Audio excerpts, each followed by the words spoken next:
सभी को मेरा नमस्कार। जैसे कि हमारा चैप्टर 2 का टॉपिक चल रहा था, लास्ट टॉपिक था हमारा इंटीरियर ऑफ द। आज का टॉपिक है role of weathering and weathering. सबसे पहली चीज वेदरिंग होती क्या है? Weathering it is the process, या आप कह सकते हैं it is the breaking down of rocks in their original place due to natural forces. जो आपके natural forces like water and wind, इन फोर्सेस के द्वारा जो भी नेचुरल चीजें होती है जैसे पहाड़ हो गए या कोई भी बड़ी चीजें हो गई, वो अपने स्थान से दूसरे स्थान पर शिफ्ट हो जाती है। और ये एक दिन का प्रोसेस नहीं है, 1 लाख साल लगते हैं। कई लाख सालों तक जब नदियां बहती रहती हैं और हवाएं चलती रहती हैं, तो वो एक स्थान की जो भी पहाड़ और पत्थर है या जो भी चीजें हैं, उन्हें वो कटाक्ष करते हैं। कटाक्ष मतलब होता है उन्हें वो काट के किसी और स्थान पर ले जाती है। अब ये क्या करती है, जैसे आप लोग देखते होंगे मिट्टी बनती है। मिट्टी तो एक दिन का प्रोसेस नहीं, कई सालों तक, कई हजारों सालों से नदियां पहाड़ों से आ रही हैं, और वो नदी जो है वो पहाड़ों से रेत वगैरह काट के कह सकते हैं आप डिपोजिशन वगैरह बना रही है, और उससे वो जो सॉइल है वो बना रहेंगे। आप लोग पता होगा एलुवियल सॉइल के बारे में।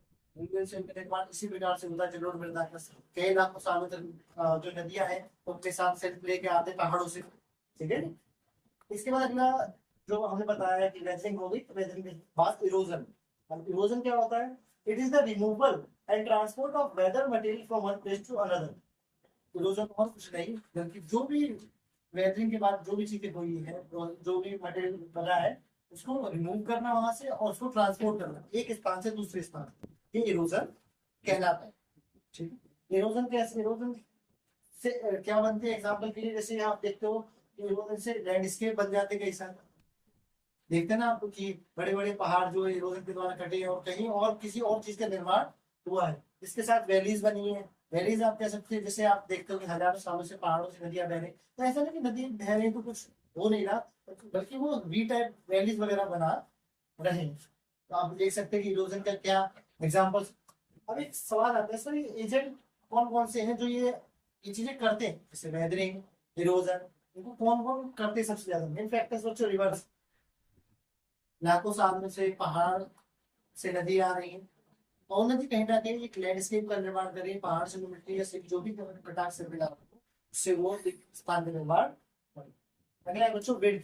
अब विंड कैसे इफेक्टर है?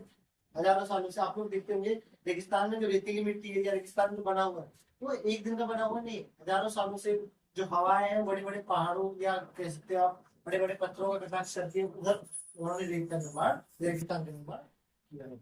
अगला जो आपका एजेंट है वो ग्लेशियर। अब ग्लेशियर कैसे?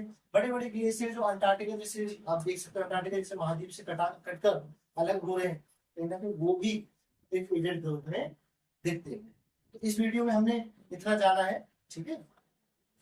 और नेक्स्ट वीडियो में हम बाकी चीजें डिस्कस करेंगे।